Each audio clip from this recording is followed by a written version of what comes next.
Los vampiros, o como les gusta autodenominarse, los vástagos, existen desde los tiempos más antiguos que recuerda el hombre. Sobre su origen hay dos teorías principales. La primera señala a Lilith, reina de la noche, madre de los demonios y primera mujer de Adán, como la auténtica y primigenia vampiresa. Creada por Dios, a la vez que Adán, resultó tener un alma demasiado oscura y retorcida. No engendró más que espíritus del mal, por lo que fue apodada monstruo de la noche. Eran famosos sus festines de sangre noche tras noche, e incluso se dice que seducía a hombres mientras dormían para conseguir aumentar su diabólica descendencia, conocida como súcubos. La segunda teoría señala a Caín como el vampiro original, de ahí que los vampiros también sean conocidos como cainitas. Cuando Caín mató a su hermano, Abel, fue desterrado a las tierras de Nod y allí fue condenado a vagar, llevando consigo una maldición. Temería el sol de por vida y sentiría una sed insaciable de sangre.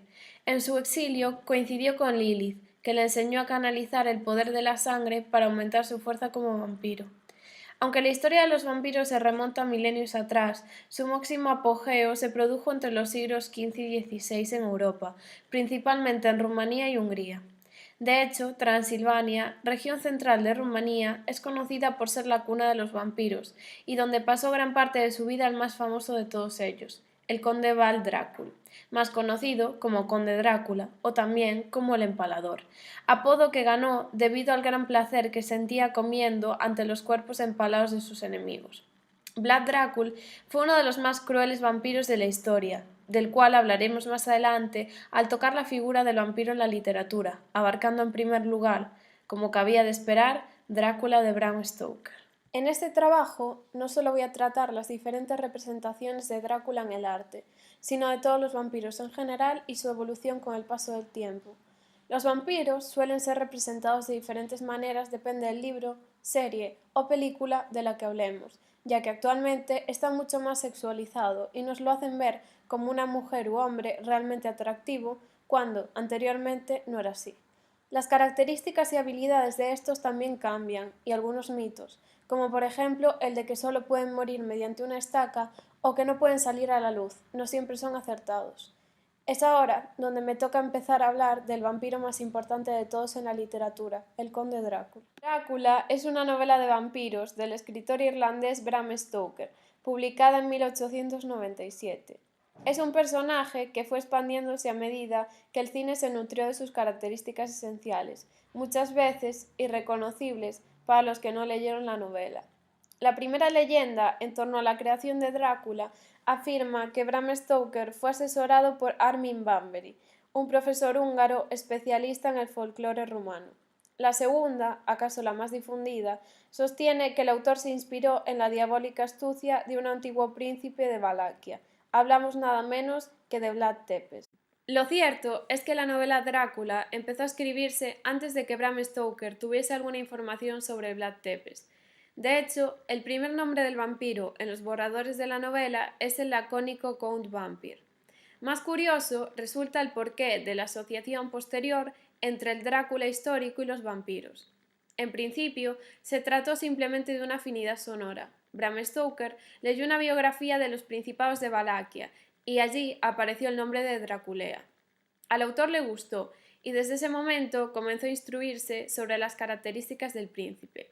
En resumen, la creación de Drácula como vampiro es anterior a la inclusión del Drácula real dentro de la historia. Muchos aseguran que otra fuente posible para la creación de Drácula fue la historia de Elizabeth Bathory, la condesa sangrienta.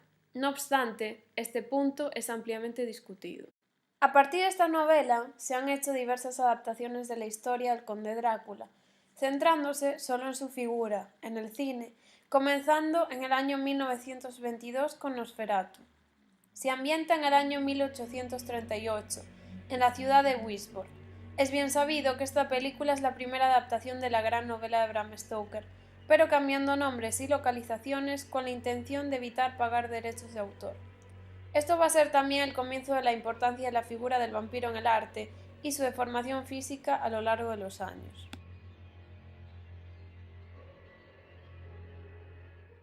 En segundo lugar, tenemos la primera versión autorizada, que es Drácula, de 1931, dirigida por Todd Browning y con Bela Lugosi en el papel principal. El film comienza con la historia de Renfield, siendo muy similar a la de Jonathan Harker en la novela de Bram Stoker, la cual resumiré brevemente cuando nos encontremos con la fiel adaptación de 1992. En Bela Lugosi se ven las características de Drácula como un conde aristocrático extranjero y atractivo, y aquí ya podemos ver una leve presencia de sexualización del vampiro.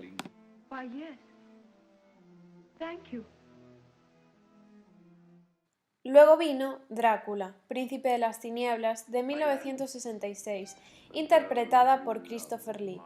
Este Drácula sigue siendo elegante y levemente atractivo, pero no extranjero.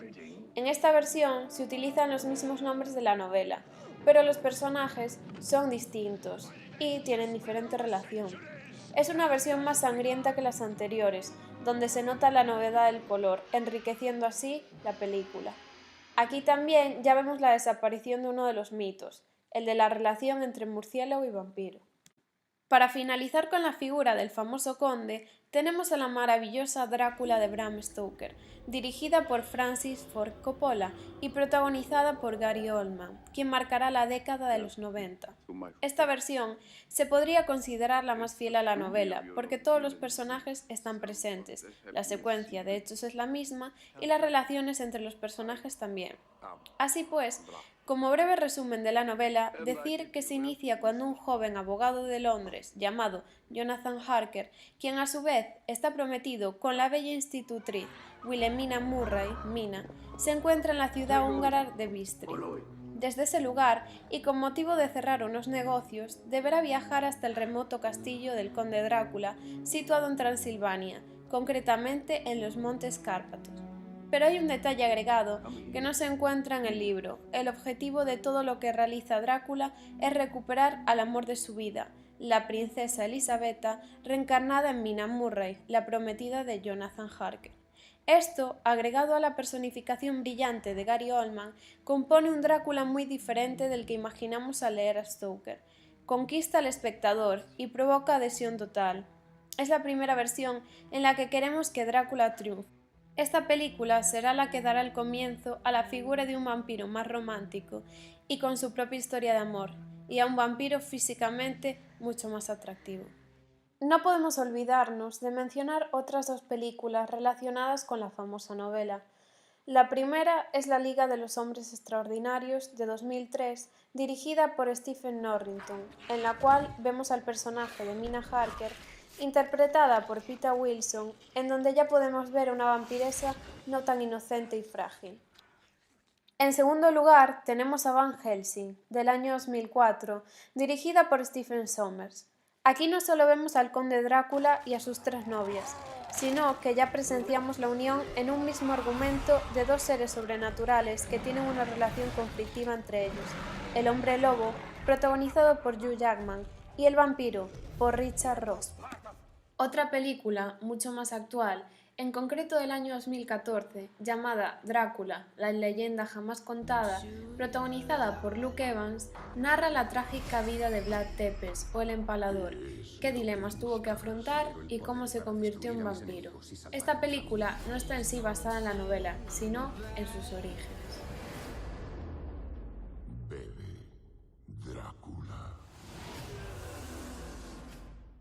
A partir de la versión de Coppola y la novela de Stoker se realizaron infinidad de novelas, films y de series de televisión de vampiros. Muchas de las novelas que a continuación citaré tienen su propia adaptación al cine o a la televisión.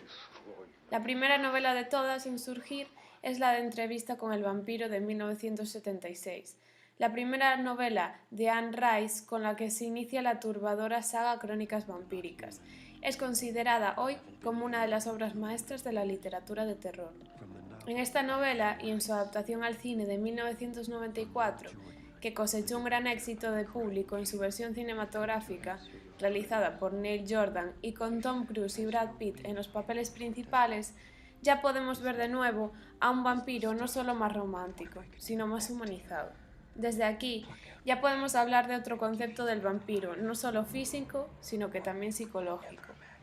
Antes de hablar de la saga que inicia esta novela, Crónicas vampíricas, hablaremos de una que tuvo una adaptación mucho más temprana y que marcaría un antes y un después en cómo se va a empezar a representar a los vampiros en el arte. Hablamos de la saga Crepúsculo de Stephenie Meyer. Se compone de 4 libros y 5 adaptaciones filmográficas que comienzan en 2008, en donde el argumento está totalmente centrado en la historia de amor de Edward y Bella, y cómo Bella ansía finalmente en convertirse en un vampiro. Los hombres lobo van a seguir apareciendo tanto en novelas, películas y series de vampiros como su gran enemigo. Ya que estamos en el ámbito del cine, para finalizar con él, es obligatorio mencionar la saga Underworld, que comienza en el año 2003 y se compone por 5 películas. Aquí vemos que la protagonista también es una mujer, Celine, interpretada por Kate Beckinsale, que al contrario de la saga Crepúsculo, ella es la que se enamora de un humano. En esta saga se centra mucho más en el conflicto vampiro-hombre-lobo que otras. Daybreakers, de 2009, protagonizada por Ethan Hawke, nos muestra una sociedad donde ser vampiro es lo habitual y ser humano significa rebelión, algo que ya nos muestra lo importante que se ha vuelto la figura del vampiro en el arte. Como último film tenemos 30 días de oscuridad, de 2007. Cito esta película porque aquí volvemos a ver un vampiro antiestético, debido a que pertenece al género terror. Ahora sí que me toca hablar de la maravillosa saga de Crónicas vampíricas, la cual tiene su adaptación en televisión, The Vampire Diaries, desde 2009.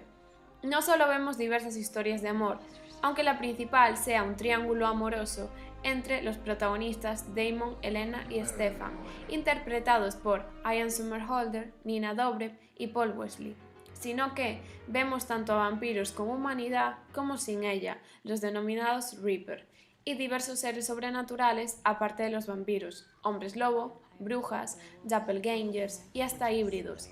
Y al hablar de estos últimos, tendríamos que mencionar al spin-off de esta serie, llamada The Originals, de 2013, en la que tratarían la historia de los vampiros originales de este mundo. Seguimos hablando de series, y en este caso sería un pecado olvidarnos del alma mater de las series de vampiros, Buffy Cazavampiros, de 1997.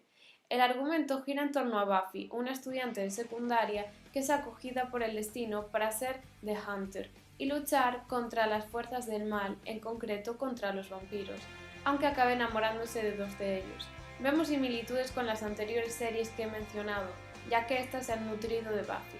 Por último, tenemos True Blood, del 2008, serie donde los vampiros siguen centrándose en el amor, pero no tanto, considerándolo únicamente sexo y obsesión por la sangre. Me gustaría citar una serie que también ha incluido vampiros de una manera muy diferente en una de sus temporadas. Se trata de American Horror Story, concretamente en Hotel, de 2015. Lo característico de estos vampiros es que no tienen que morder para succionar la sangre, sino que realizan un único corte. Aunque nos parezca extraño, los vampiros también han sido representados gran cantidad de veces en cuadros. Algunos no son muy conocidos, pero podemos ver el caso de Munch, que dedicó una de sus obras a estos seres. Como conclusión, podemos comprobar cómo con el paso del tiempo, la representación de un famoso mito, como es el del vampiro, ha variado a diversos niveles, físicamente, psicológicamente. Yo era mortal.